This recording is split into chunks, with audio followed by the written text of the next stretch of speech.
Welcome to Sports Central. On this week's show, we're at Bowdon Hockey Club, who are proud to be hosting the Women's European Cup Winners' Cup. On this week's show, you're going to see plenty of hockey action, as well as looking at the rules and the regulations of the game, hockey in the Northwest, and also you're going to learn a little bit about the Bowdon Hockey Club. All this as well as looking at the European Cup Winners' Cup. Bowdon's Hockey Club is one of the largest in the country and is also one of the most successful. The under-18 boys are the current national champions, and the club also has both their men's and ladies playing Premier League hockey. The rest of the club is also strong, with 8 men's, 6 ladies and junior sides at every age group. In the last 20 or 30 years, we've always been at the top of the tree in the north of England.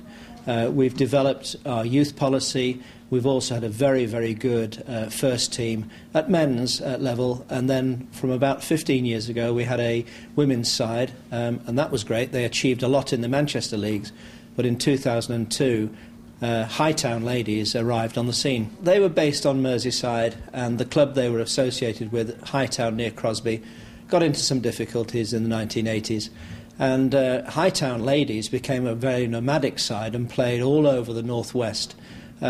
They were looking for somewhere to settle, and we talked to them just after the year 2000, and they ended up here in 2002, and they've been here ever since, and I think they've really enjoyed the relationship. They've won the National Indoor Championship, and that's the indoor variant of hockey, which is fast and exciting, 4 times. They've also won the league title 4 times, and latterly this year they've made it 5, and they are unbeaten at the moment, and if they win their last game, that will be a record for the league. So the future of hockey in the Northwest, how does it look? I think very bright. We're enjoying a load of youngsters coming into the pitch, and we know that if our national teams are successful, then we get an influx. Have you ever wondered just how much hockey is played in England? In the 08-09 season, there were 990 clubs, consisting of 6,739 teams. This figure can be broken down into men's, women's, boys, girls and mixed. So how many people does all that come to? When you add together all the senior and junior players, the umpires, the coaches, that's a grand total of 113,650 participants. Years ago we all played on grass. We've gone to synthetic surfaces now. The game has changed with the rules. We lost the offside rule a few years ago, which made the game more open. Technically, there are decisions that have moved forward. Self-free hit pass is going to come in the next couple of months. It just makes the game a lot quicker and the flow's a lot better, basically. Now a hockey game has 2 umpires. Why is that? It's to control sort of the zones of play, because the ball transfers very quickly. Because the ball is difficult to spot sometimes, we tend to sort of support each other. We can come high up the pitch, we interact with each other. It's almost like a third team. There's 2 teams playing, but the third team's the 2 umpires.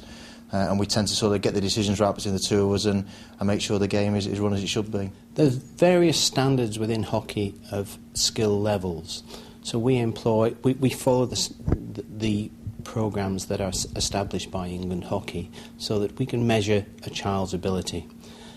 It will become apparent relatively quickly as to whether the individual is going to develop to a high level or to an ordinary standard, and such that they are able to play hockey within the various leagues that exist. If an individual is going to, as we see, going to move towards the senior levels, we have a more elite type programme, and I use the word elite reservedly. It's so that we recognise their abilities. If the individual is not so good, we still have training programmes where they can come and train and develop their skills in hockey, and also mix socially. So there is the various sides to the game. The key importance is they enjoy their hockey.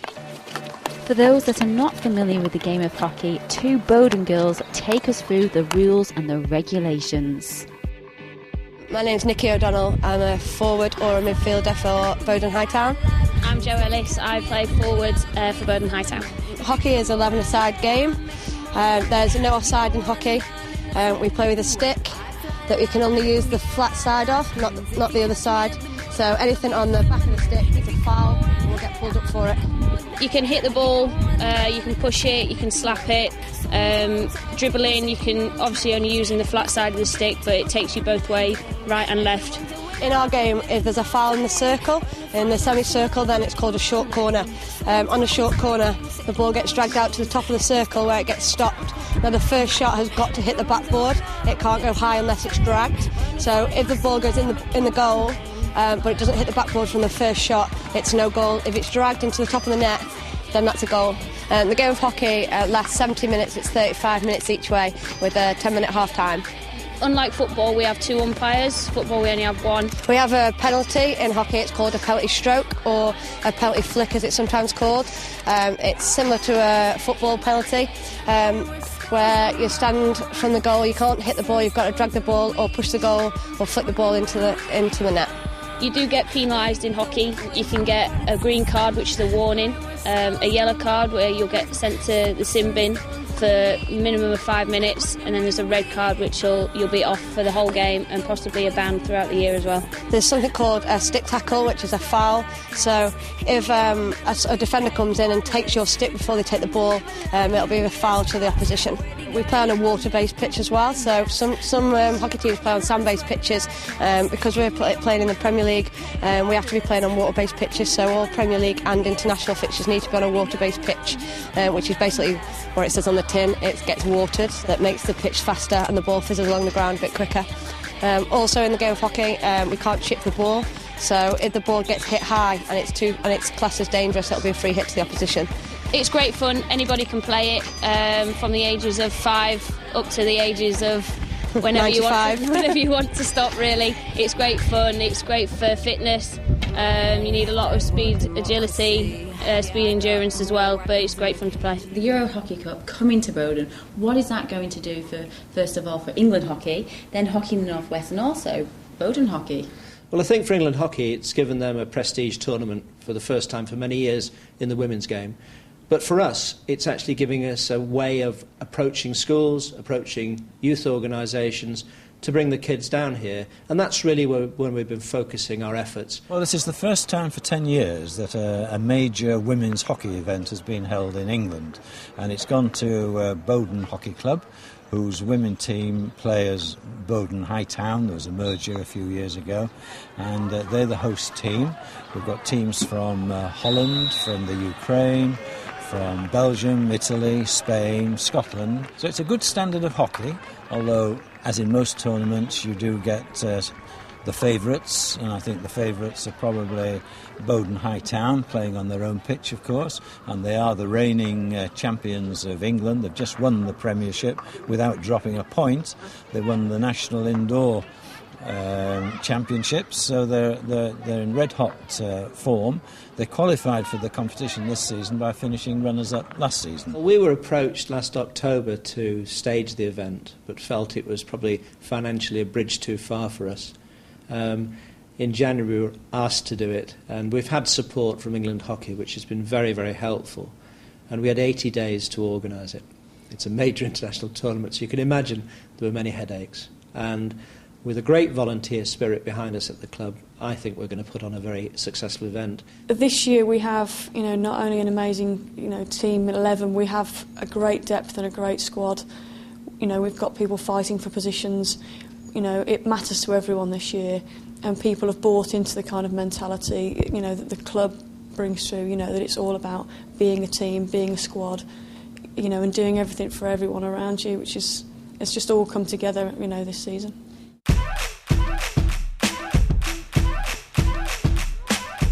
On day 1, Bowdon took on Belgium. Bowdon got a good start to the championships with a lead of 5 goals clear. In the 40th minute, Belgium scored a belated goal, making the final score 5-1. I think it's going to be a very competitive group. We need again tomorrow a good performance, and then build on that towards the game against Amsterdam. Obviously the Dutch being quite strong as a nation, we'll be looking to put out all our big guns and be song during that game. The overall results of the day are as follows. We've experienced a big event here, but not in hockey. We've run an MCC cricket matches here. We also have a huge bonfire night celebration with 7,000 people on the site. So we're used to crowds, we can handle those, and we've got a big organisation that almost rolls into place behind any event like this. Well, Bowdon Hightown are premier side in England, and they have the players to prove it. I suppose the most famous one is Tina Cullen. She's in her 30s now, she's a PE teacher at Southport, but she's done everything, been everywhere. She's played in 2 successive Olympics, she's played in a World Cup, and she's emerged this season as still the leading goal scorer in women's hockey. There is a great blend of youth and experience, and in some of the younger players, Jo Ellis is, not the oldest member of the team, but, been to an Olympic Games and brings that experience through, and it shows in the training. She takes a vocal role in actually teaching some of the youngsters, and when we bring some of the Bowdon ladies through, and some of the real youngsters to training, she actually, takes almost a coaching role in passing what she knows onto them. So it's great, and it really works, has worked for us this season. Day 2, Bowdon took on Ukraine. With 13 being an unlucky number for some, it definitely wasn't for Bowdon, who won against the weaker Ukraine side 13-0.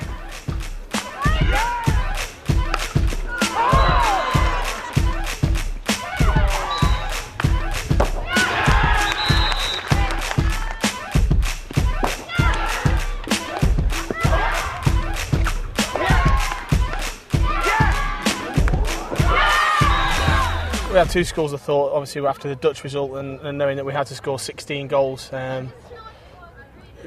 Do we take the opportunity to rest players with 16 being unrealistic, or do we go for it? And I think after the first 10 minutes of the game and the fact that we put a few in the onion bag, we thought we've got an opportunity here. So we really did go for it. We played some really nice hockey. We held our shape.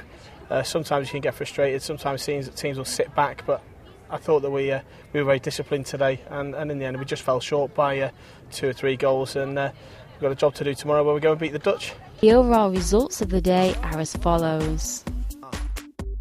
The payback of the event is the coverage that it brings. Hopefully it'll bring more sponsors into the club, it'll enable us to make sure that we go on our European trips and manage them as professionally as possible, because we are a voluntary sport, and therefore we have to call in a lot of favours, go outside to get funds, and hopefully through this, and the event, we will get the opportunity. On day 3, Bowdon took on the Dutch Titans.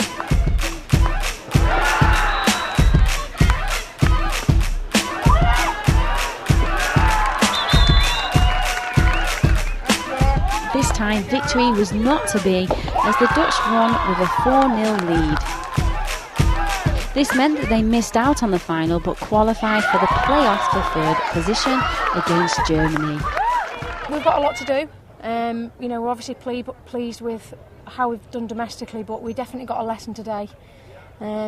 Basic skills need to obviously be a little bit better, maybe fitness as well. We tired quite a lot towards the end, but we've got to be positive. I mean, they train 4 times a week compared to our once on the pitch, so they're at an advantage. So you've got to catch them on a bad day, and we've got to be spot on. But we've got a lot to do for next year in the European Cup. The overall results of the day are as follows. Hockey in the North West at the moment is thriving, and it's the number of leagues in both the men and the women's game are growing year on year, and this event is going to bring more people to the region, and those people that are already playing are going to see elite sport from across Europe on their doorstep. Hockey is fast, but it's not a contact game, so you don't see people knocking around. It's a pretty hard ball. If you get a whack with it hurts. But it's a skillful game, and the emphasis is always on skill. And while there might be collisions and that kind of thing, the emphasis is on ball skills, stick skills. And now that hockey is played on an all-weather pitch these days, used to be played on grass, of course, but it's speeded up out of all recognition. The ball really scoots around the pitch, and that makes it fast entertainment and I think unbelievably good entertainment. That's all for part 1, but join me after the break as we see Bowdon in action in the playoffs.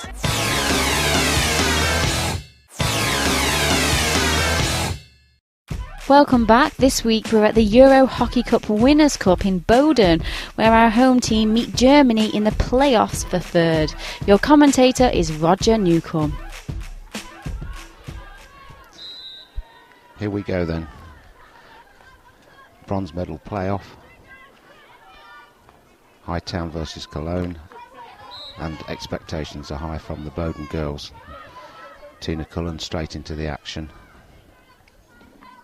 She's certainly going to be a driving force in the game.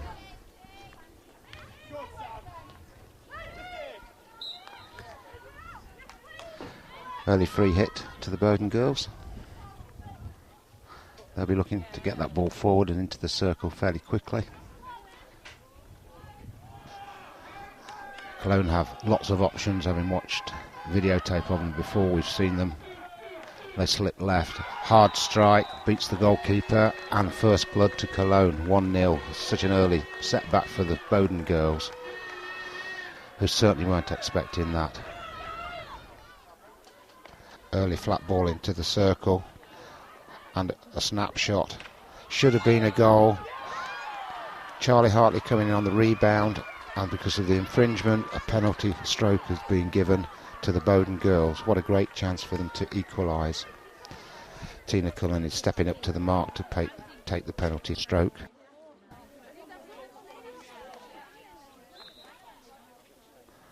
And puts it away to the goalkeeper's left. A great finish under the pressure of the match. Well done, Tina, the perennial goal scorer for the Bowdon team.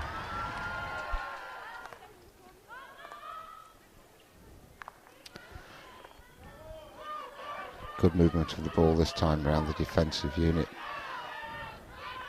but it's turned over again, allowing Cologne a snapshot in the circle, which comes to nothing. We've reached half time, score being 1-1.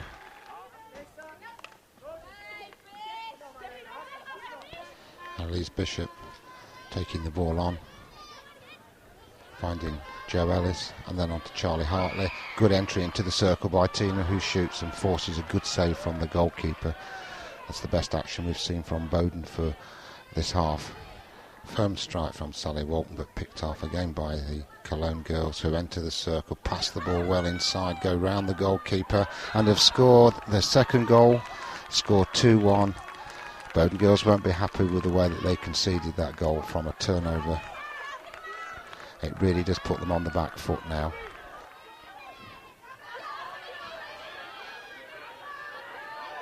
Good movement again by Bowdon into the circle. Backhand shot. Oh, just deflected wide of the post. They've enjoyed 2 or 3 minutes now of sustained pressure and really need to build on it to try and get some outcomes. It's a good drive into the circle. Must be a shot on here. And what a goal. What a fantastic goal from Tina. Cologne beginning to exert a little bit more pressure. Good movement across the circle again. It draws a foul and a free hit to Cologne right on the edge of the circle. Umpire is spotting a little bit of pushing going on in there. Good disguise on the first hit, passed in, but didn't find the Cologne player wide of the goal, and is easily cleared. A good overhead ball. Finds a player inside the 23 who spins into the circle, and a very good goal hit very quickly on the turn, taking Kirsty Mackay and the defenders by surprise. 3-2 now the score to Cologne. Good injection, well trapped. Good movement to Tina Cullen. Tries to go for the deflection. Oh, but no, it doesn't go in. Goalkeeper makes a very good save. There's an enormous amount of pressure as we're now entering the last minute of the game. The ball has to go in this time. If it does, we're into penalty stroke competition time, an area that no one really wants to go into. It's not a good way of settling the match. Here we go. Good injection. Nice stop. Move to the left. Deflection. What a goal! In the last seconds of the match, Charlie Hartley scores. The Bowdon girls are ecstatic. Full time, 3-3. The last hit of the match, who would believe it? takes the stroke. Oh, well taken. Tina Cullen steps up to the mark. Yes, again sends the goalkeeper the wrong way. And the second player for Cologne steps up to the mark. Fires in low. Oh, that was so lucky. Nikki O'Donnell, who has worked tirelessly throughout the tournament. Oh, she's missed it. The goalkeeper's made a good save to her right. Nikki will be very disappointed with that. I feel sure the German girls will have practiced these long and hard. Oh, she's gone wide. You cannot believe it. All square again. Michelle Liptrap steps up to the mark. Yes, low and hard. Oh, what a good strike again. Pressure now on Claire Parkhill. Been playing all season for the Bowdon side. Oh, she's gone wide. Can't believe this. It's all on this stroke. What a good penalty stroke again to the goalkeeper's left. Well taken.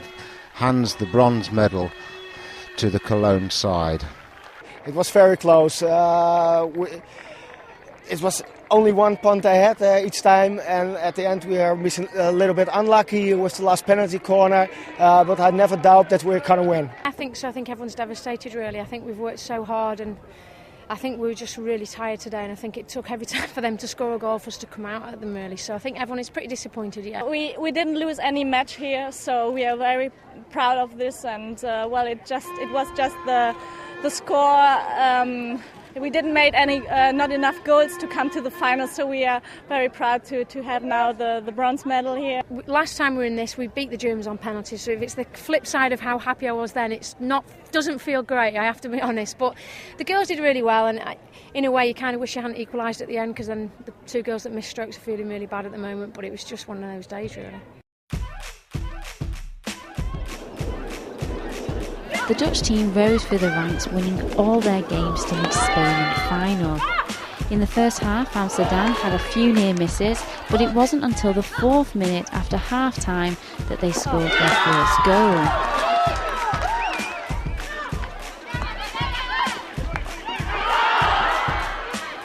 Spain put up a good defence, but in the 26th minute of the second half, the Dutch managed to get their second and final goal of the match. The final score was 2-0. At the end of the EuroHockey Cup Winners' Cup, the results were as follows. To play a final is always nice to win it. So it's been a great day, and also for the girls, I'm really happy for them. That's all for Sports Central, but make sure you join me the same time, same place next week.